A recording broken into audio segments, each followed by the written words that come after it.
All right, guys, what's going on? Welcome in. So it's Combine Week, and I've been sitting on this topic for a while now, but I feel like now is a good time to film the video.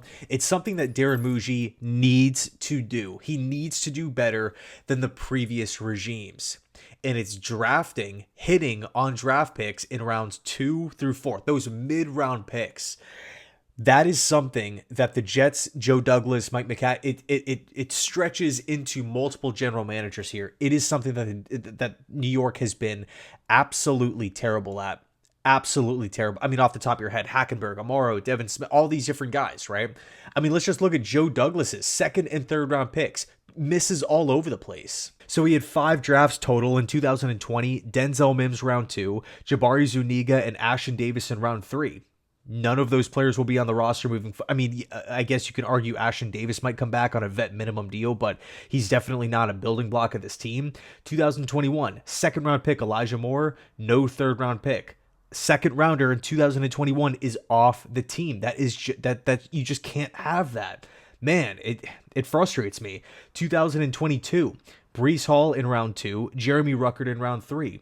Yeah, of course, we can give Joe Douglas credit for Breece Hall, but he was the far and away the RB1 of that draft class. And then with Jeremy Ruckert, the Jets gave him the most opportunities he's had in his entire Jets career, and somehow it's been the most disappointing season. I mean, just drop after drop after drop, not really separating himself to really excite many people.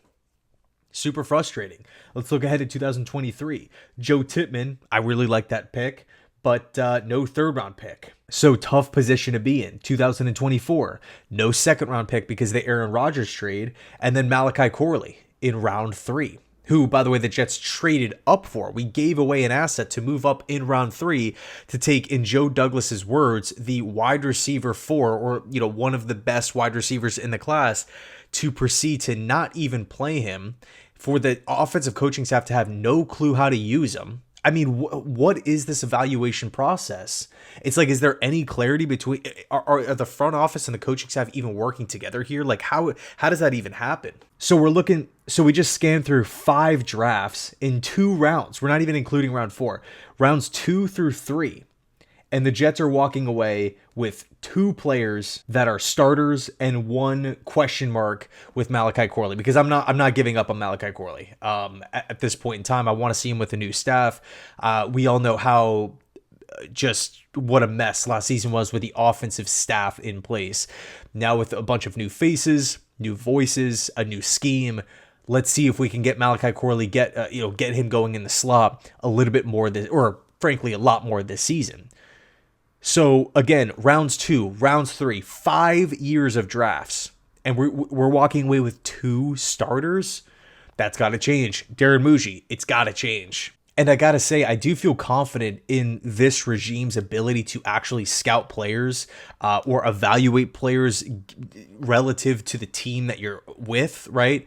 How do players fit in this style of system? Because the Denver Broncos, right, the team that Darren Mougey's coming from, and by the way, the team that Darren Mougey spent his entire NFL front office executive career with, really has been kind of that draft and develop team. I mean, we can go back and look at the same amount of, take the last 5 draft classes here, and I bet you we can pull out a really solid handful of starters. Let's just do that real quick. So last season, no second round pick, but in round 3, they selected Jonah Ellis, who was a contributor last season. Go back to 2023, no first round pick, Marvin Mims. That's a starter in round 2. Drew Sanders, jury's still out. We'll see. But Riley Moss, he was another contributor. So, already, in the last 2 drafts, we are up to the same amount of players that the Jets have as actual starters / contributors, as the Denver Broncos in the last 2 years. 2022, again, no first round pick. They selected Nick Bonito in round 2. I mean, he's one of the game's better pass rushers. He's honestly one of my favorite players in football. I love the development that we've seen from Bonito And I mean, man, he really exploded as that, stand-up outside linebacker attacking the quarterback in Vance Joseph's system. One of my favorite players to watch. So, of course, it's not a perfect science. Teams draft guys that don't work out for whatever reason, right? Sometimes it's the player's fault. Sometimes it's the team's fault. Sometimes it's just not a good systematic fit. Sometimes the player isn't really maybe matching how the evaluation process went.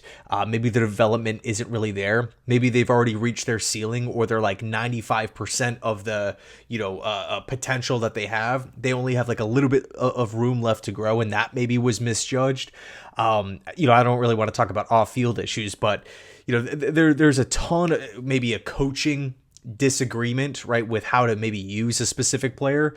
There's a lot of reasons why draft picks don't work out, but I will say the hit rate needs to be higher. It just needs to. You can't just be swinging and missing in rounds 2 through 4 almost every year with guys that aren't even on the team anymore. And of course, when it comes to the New York Jets, we have got to get better in this department. We just have to. We can't afford to continue to swing and miss. And look, of course, all these guys aren't going to be starters, right? Obviously, they're not going to be all starters. But if you can just kind of replenish the roster, right? If you could draft someone in the 4th round and that player maybe take over as a starter in maybe 2 years, that's a win. But when you're drafting these players in these mid rounds and they're not even surviving the length of the rookie deal, that's an issue, right? Denzel Mims, not in the NFL. Jabari Zuniga, I don't believe he's in football, right? James Morgan's out of football. Michael Carter was released, right? Elijah Moore, 2nd round pick, traded. There's just so many. There's just a massive exodus with these mid-round picks, and it just simply can't happen any longer. So let me know your thoughts down below in the comment section. Of course, we did talk about the Mougey side of it, but also, the focus on drafting and developing and really staying committed to that identity. And then, of course, you look at the Detroit Lions standpoint. They have $50 million in cap space. They had the best season in franchise history, number 1 seed, winning games with a totally injured team, and they have $50 million in cap space right now. Why is that the case? Because the core of their team are players that they drafted, right? Laporta, Sewell, Decker, St. Brown, Jamison Williams, who else? Jahmyr Gibbs, right? Brian Branch, Kirby Joseph, Ali McNeil. There's a lot of players here. I'm excited to see what Rakestraw does in this upcoming season at corner, but that's how you really just separate yourself when you're just nailing all these draft picks. They're getting in the building. They're fitting the system. They want to be there. The coaches want them there. Everything checks out from a front office standpoint. They fit what the team wants to do, and then they start getting better. You just start laying the bricks down, and you just see like this constant improvement across the board with all of these young players. Of course, not every single one of Detroit's draft picks have worked out, clearly. But I mean, again, the bulk. Of course, they have a couple of guys. David Montgomery, solid role player. Alex Anzalone, solid role player, but it's not like they're out here just begging people. Of course, they traded for Carlton Davis, but it's not like they have been throwing cash out.